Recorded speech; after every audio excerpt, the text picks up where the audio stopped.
سوالف 8. طب تتذكر مان سيتي انت؟ تعرف سلفا؟ تعرف سلفا؟ طيب اسمع. طيب تعرفون لاعب اسمه روني؟ لا اعرف بنوتيلي تعرفه؟ واي اولويز. والله اي اعرفه بس يعني انه مو في الارسنال. لا في مان سيتي هو. انت الحين تحشر محمد انت تشجع. هو ارسنال نواف عزيز ارسنال. حتى ارسنال يعني نفس الوضع. نفس الوضع. لا في نفس المباراة تفرجناها سوا. والله خفت عليهم ساكتين. ساكتين ان نفرح. كان معي المنتشرين. طبعا كنا مجموعة من اللاعبين انا والمنتشرين يعني مانشستر. هو عشان وليد عبد الله شجع ارسنال لازم منها. لازم عشان وليد شجع. بس محمد قوية ستة في ملعبهم قوية. اول مرة فريقكم كامل انتم. اول مرة في التاريخ. عناصر كامل. وين روني اللي تقول وين؟ اول مرة في التاريخ. وين عناصركم؟ المدرب اسمع المدرب له 25 سنة. اول مرة كلاعب وكمدرب ياخذ 6 يعني يستاهل. لا بس الحين ايام مانشستر سيتي معلش. والله نتمنى يعني خلينا نغير شوي عشان نتحمس. يحيى تعال. يحيى بعد. يحيى هذا ما ادري ولا الله حاطه ذا. تعال. بالله هذيك تدرون انك هنا.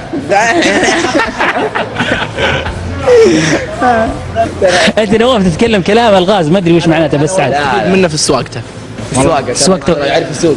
وش هي السواقه؟ والله ما شاء الله عليه يعني منضبط والله في السواقه. انا اقول لك اول شيء مو بحرير. اول شيء ربطه الحزام. منضبط. طيب هذا شيء كويس. يعني شيء دق اشاره في شارع فاضي دق اشاره ليش؟ محمد حشروك محمد. ايه اسمع صح. هم حشروني صح. مره في معسكر الدمام خليني اقول لك هم راحوا معي يركبوا معي الصراحه وجالسين يضحكون على سواقتي. قلت والله ما اسوق خل واحد يسوق. ساق عزيز الله لا يهينه ورقر اي خرب الفرامل اعطانا فرامل الين الحين جالسين نعالج انا. عبد الله برشلوني انت؟ اول شيء اساله وش ذا الكاب المرتخي؟ الكاب وش يعبر عن شخصيته. طيب انت برشلوني صح؟ والله ولا بس كذا مع الموضوع طبيعي برشلوني مرتاح الحمد لله ما يحتاج يعني مسيطر على الوضع انت عليها. انا حبيت ابارك حق ابو حميد بس الستة. انت اسباني برشلونه ما لك دخل في الدوري الانجليزي يعني تشمت على محمد بعد ما تشمت بس ابارك له مانشستر سيتي. ما ابارك هو وقتهم انا دائما اقول انتم الجمهور المرتاحين يعني انا اسميه مرتاح عبد الله مرتاح. فعلى شجع برشلونه لكن الطقاق بينه وبين المرشدي اتمنى تجي تشوفها في النادي لان المرشدي مان سيتي وبتشوف الطقاق. مرشدي خلاص. طيب يا شباب عبد الله صراحه بوجه كلمه حق ماجد مرشدي.